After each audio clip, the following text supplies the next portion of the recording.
It's not just the temperature, it's the feeling of being cooked. The air is so thick with humidity, it feels like a physical weight on your chest. Your lungs search for oxygen and find only steam. This is Dubai at 56 degrees Celsius, or 133 Fahrenheit. That's a temperature a human body was not designed to endure. It's the kind of heat that makes metal burn to the touch, that turns parked cars into ovens, that makes the very simple act of breathing an effort. In the summer of 2025, that number wasn't a distant forecast. It was a reality flickering on bank thermometers, a reading so extreme that for a few hours it made parts of one of the world's most futuristic cities fundamentally uninhabitable for anyone caught outside. This isn't a story about a bad heat wave. This is about a system reaching its breaking point faster than anyone was willing to admit. For decades, Dubai was a miracle in the desert, a testament to what unlimited ambition and engineering could achieve. They built the world's tallest building on sand. They built palm-shaped islands in the sea. They built an indoor ski slope while the temperature outside could boil water. The city's founding principle was that nature is a problem to be solved, an inconvenience to be air-conditioned away. Every mall, every metro station, every bus stop was a chilled oasis, a hermetically sealed bubble of comfort against the raw, hostile power of the Arabian sun. But that bubble is beginning to fail.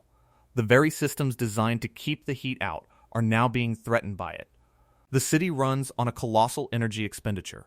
Every degree the thermostat drops inside requires a massive surge of power on the grid outside. That power comes from plants that are themselves straining under the heat. The water, which keeps the city alive, is pulled from the sea by desalination plants that are energy-intensive behemoths, and they all run in a delicate, terrifying balance.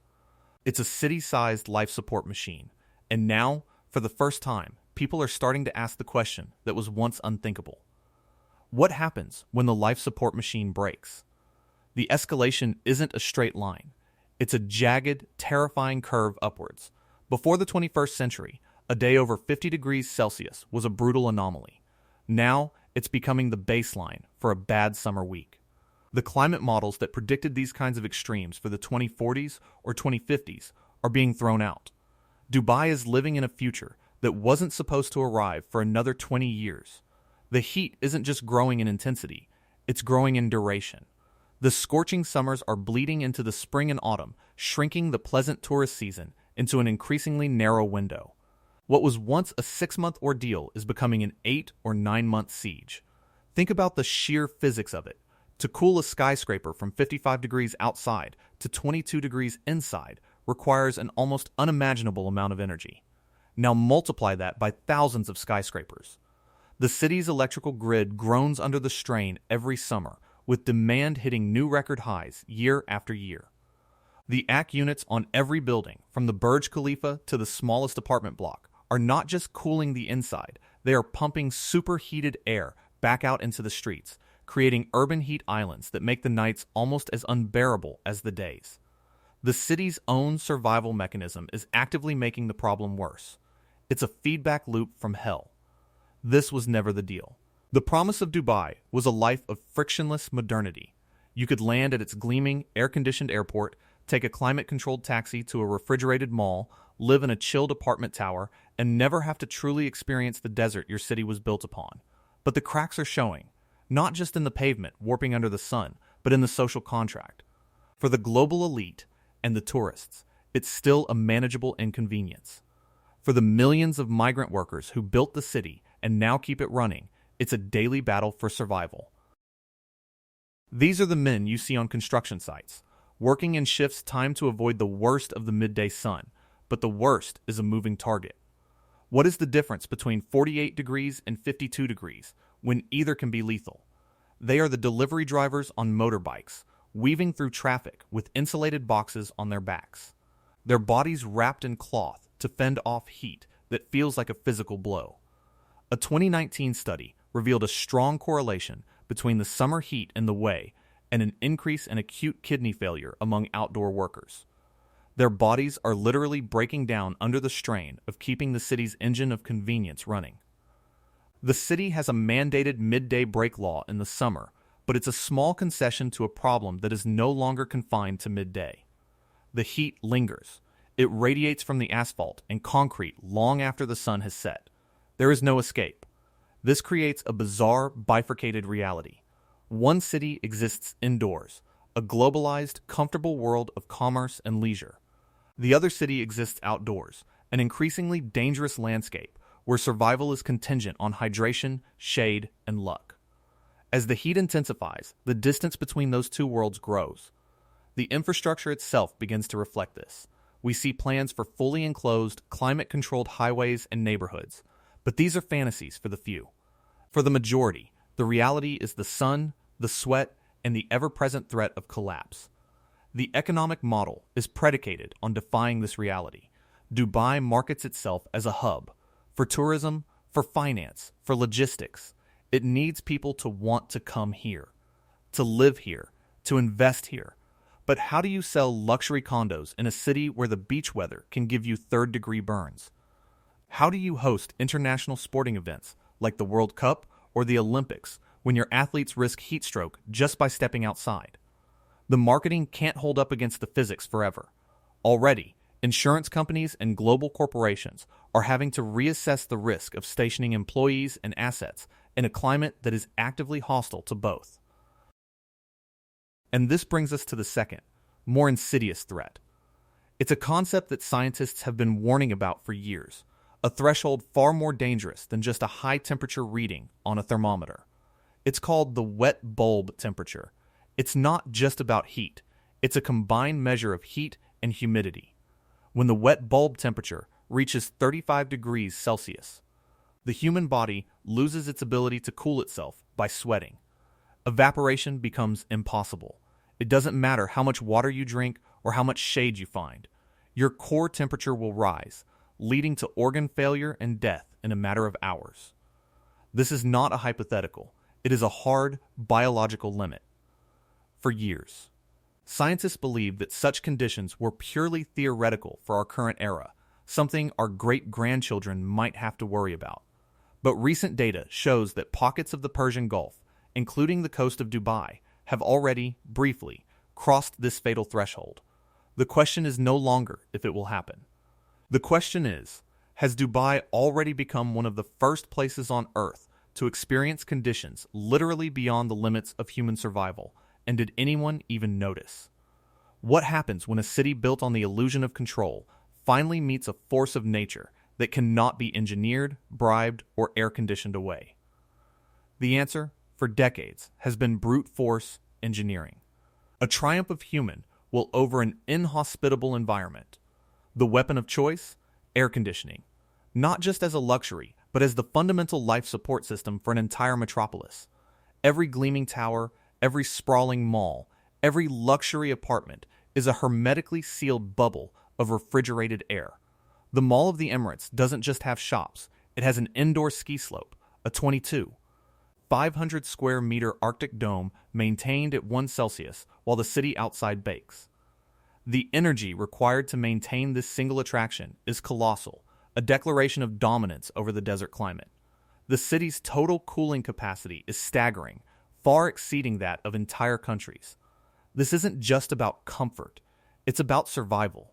Without the constant hum of compressors and the chill of Freon, Dubai would be functionally uninhabitable for much of the year for the kind of lifestyle it sells to the world. The entire economic and social model is predicated on an unbroken chain of conditioned air, from the home to the car to the office to the mall and back again. The outside isn't a place to live. It's a hostile alien environment you briefly traverse between climate-controlled pods. But here is the brutal, inescapable paradox. The very technology that makes Dubai livable is actively making it more unlivable. It is a thermodynamic betrayal. Every air conditioning unit works by taking heat from inside a building and dumping it outside. It's a simple heat pump. Now, multiply that by millions of units, from small window-mounted boxes to the industrial-scale chillers cooling entire city blocks.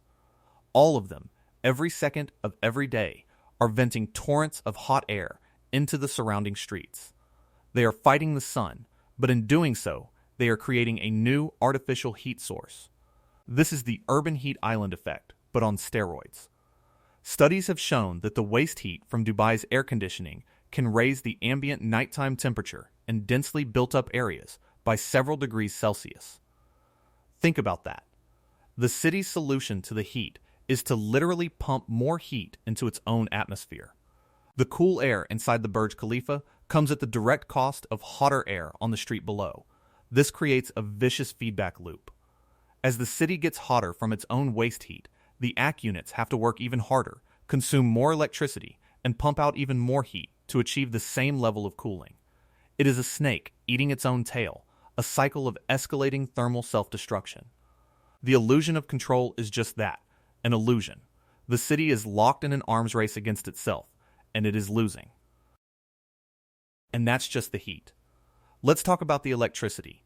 Powering this continental-scale air conditioning system requires a mind-boggling amount of energy. Dubai's peak electricity demand in the summer months is almost entirely driven by cooling, but the city sits on a sliver of desert with no major rivers, no significant aquifers. So, where does the water come from? Not just the drinking water, but the water needed for 1,000 industrial processes, including the power plants themselves. It is wrenched from the sea. Dubai runs on desalinated water, one of the most energy-intensive processes known to man. Massive plants lining the coast boil or push seawater through membranes at incredible pressure to separate the salt. These plants are the city's true heart, the humming, throbbing organs that make everything else possible. They are also, effectively, just another type of power plant, consuming vast quantities of natural gas to produce fresh water. And what powers the desalination plants? The same grid that powers the air conditioners. You start to see the terrifying loop. More heat demands more AC. More AC demands more electricity. Producing that electricity demands more water for cooling the power plants, which demands more desalination. More desalination demands its own colossal share of electricity. Every part of the system feeds the other in a spiral of ever-increasing consumption. It is the most complex, expensive, and fragile life support system ever built for a city. The water from your tap and the cool air on your face are linked in a chain of combustion that is pouring carbon dioxide into the atmosphere, which further warms the planet, which makes the Dubai heat even more extreme, which demands more AC. This is not a sustainable model. It is a crisis engine. A study published in the journal Energy found that for every degree Celsius, the temperature rises. Electricity demand for cooling in Dubai increases by a staggering amount. This isn't a linear problem. It's exponential. When faced with an environment that refuses to bend and with technological solutions that are backfiring, what's the next logical step for a city built on the audacity of its own ambition? You don't just engineer your buildings, you engineer the sky itself. For years, Dubai has been at the forefront of cloud seeding, an aggressive form of weather modification. The United Arab Emirates runs one of the most active and well-funded cloud seeding programs on the planet, flying dozens of missions every year. The concept is straightforward. Small planes fly into existing cloud formations and shoot flares of salt crystals, usually potassium chloride and sodium chloride, into their base. These particles act as cloud condensation nuclei, giving the microscopic water droplets in the cloud something to cling to and grow around. The theory is that this process encourages the droplets to become heavy enough to fall as rain. The headlines are intoxicating. Dubai makes its own rain. Desert nation bends weather to its will. It fits the narrative perfectly, but the reality is far messier. Does it actually work? The scientific community remains deeply divided. It's incredibly difficult to prove that a seeded cloud wouldn't have rained anyway. The effects are, at best, marginal, possibly increasing rainfall by a small percentage under ideal conditions. But marginal isn't in Dubai's vocabulary, and the program has continued, aggressively. Then, in April 2024, the system broke. The Wu'e was pummeled by the most intense rainfall in its recorded history. Over 10 inches of rain fell in a single 24-hour period, more than the city typically sees in an entire year. The desert, with its hard, sun-baked soil and lack of natural drainage, had no way to cope. The result was catastrophic, apocalyptic flooding. The city ground to a halt. The international airport, One of the world's busiest became a lake, with massive passenger jets sloshing through brown water. The arterial Sheekside Road, a 12-lane superhighway, turned into a river of abandoned supercars. Ferraris, Lamborghinis, Rolls-Royces, all submerged, their engines ruined. Luxury malls saw waterfalls cascading through their ceilings. It was a complete systemic failure. Officials were quick to deny that cloud seeding was to blame, pointing to a larger weather system moving through the region. And they were partially right. A major storm was forecast. But flight tracking data showed that seeding planes had been operating in the days leading up to the deluge. Did they prime the pump? Did they take a large, manageable storm and supercharge it into a historic catastrophe? The question hangs in the air. It was the ultimate irony. A city that had spent billions to conquer the desert was drowned by the very element it had spent billions trying to create. It was a terrifying demonstration of how quickly the illusion of control can be shattered when you push a complex natural system too far. The attempt to engineer a solution created a problem of an even greater magnitude. Beneath the grand, failing experiments of weather modification and the thermodynamic trap of air conditioning lies a much grimmer reality. Who is actually exposed to this deadly heat? Who bears the real cost? When the wet bulb temperature climbs towards the fatal limit, not everyone is in equal danger. For the tourist in the air-conditioned mall, the expat in the chilled villa complex, the heat is an inconvenience, a number on a weather app. But for the millions of migrant workers from South Asia, Southeast Asia, and Africa who built the city and keep it running, it is a daily threat to their existence. These are the men working on construction sites in the full glare of the sun, laying asphalt, welding steel. They are the delivery drivers on scooters, racing through streets that feel like blast furnaces. They are the gardeners, the car washers, the maintenance crews who work outside, while the city's privileged residents shelter inside. For years, the WUA has had a midday break rule, prohibiting outdoor labor during the hottest hours of the summer. But the hours before and after are still punishingly hot, and enforcement can be patchy, with immense pressure to meet construction deadlines. The data on heat-related deaths and injuries among this population is notoriously opaque, often attributed to cardiac arrest or natural causes, without mentioning the true underlying factor: brutal, relentless heat exposure. The entire glittering edifice of Dubai, every record-breaking tower and man-made island, is built on a foundation of cheap, expendable labor enduring conditions that are becoming increasingly unsurvivable. The city is a starkly stratified machine where the comfort of the few is directly subsidized by the risk of the many. As the climate crisis escalates, this division will only become more brutal.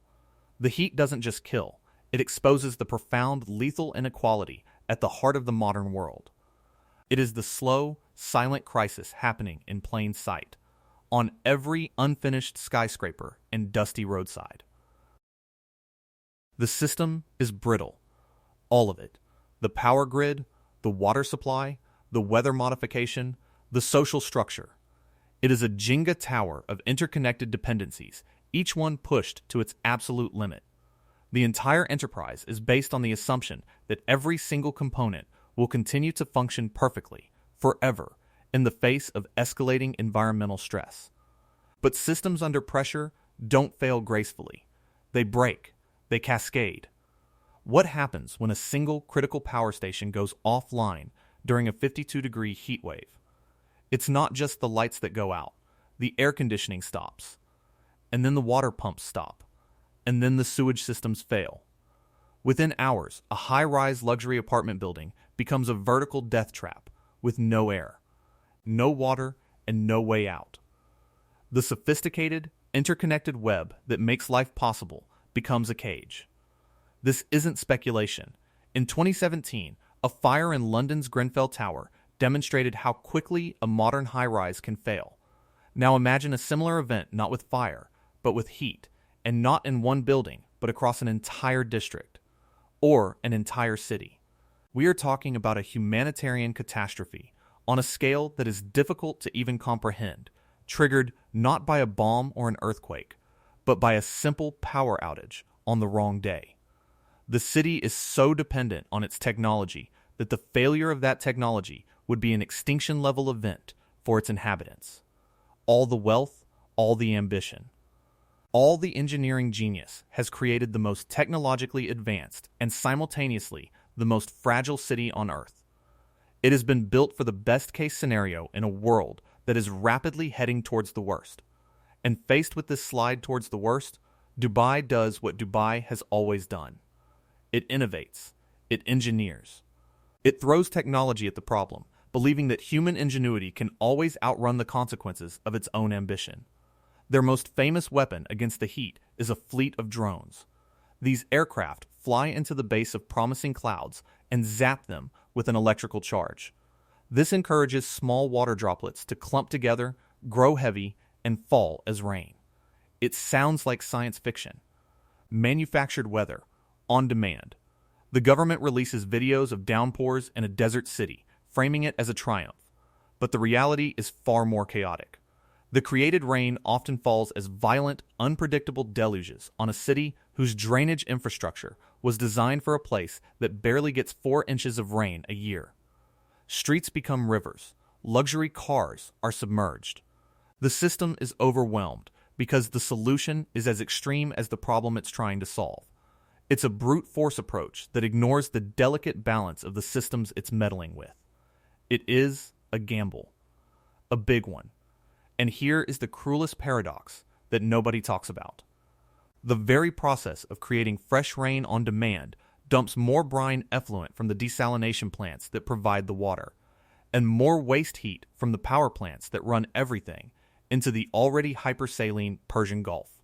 This raises its temperature and makes future desalination even more energy-intensive and ecologically damaging. Every solution feeds the next crisis. It's a feedback loop disguised as progress. They are trying to put out a fire with gasoline, celebrating the momentary flare-up as a sign of success, while the inferno grows larger and hotter just out of frame.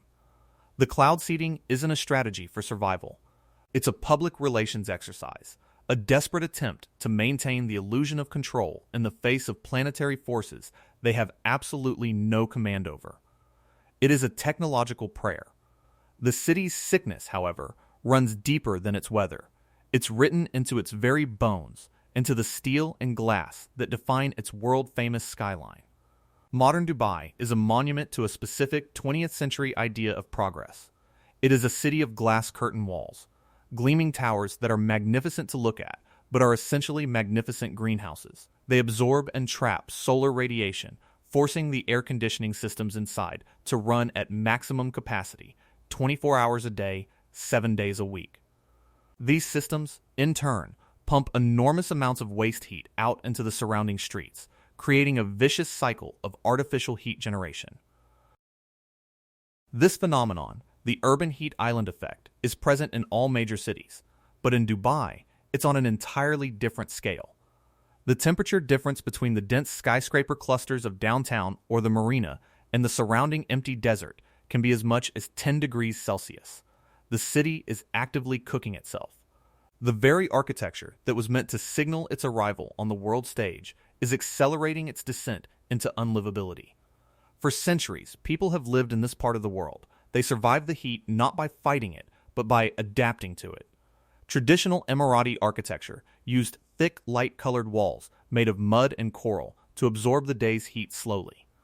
They built homes with wind towers, or bargeal, that would catch the breeze and funnel it down into the living spaces. They used shaded courtyards with fountains for evaporative cooling. Intricate wooden lattices called masharabia provided shade and privacy while allowing airflow. It was a language of design born from generations of experience, a deep understanding of the local climate. Dubai, in its race to become a global metropolis, tore down that language and replaced it with a generic, international style completely unsuited to the environment. It traded sustainable, passive cooling for energy-intensive, active cooling.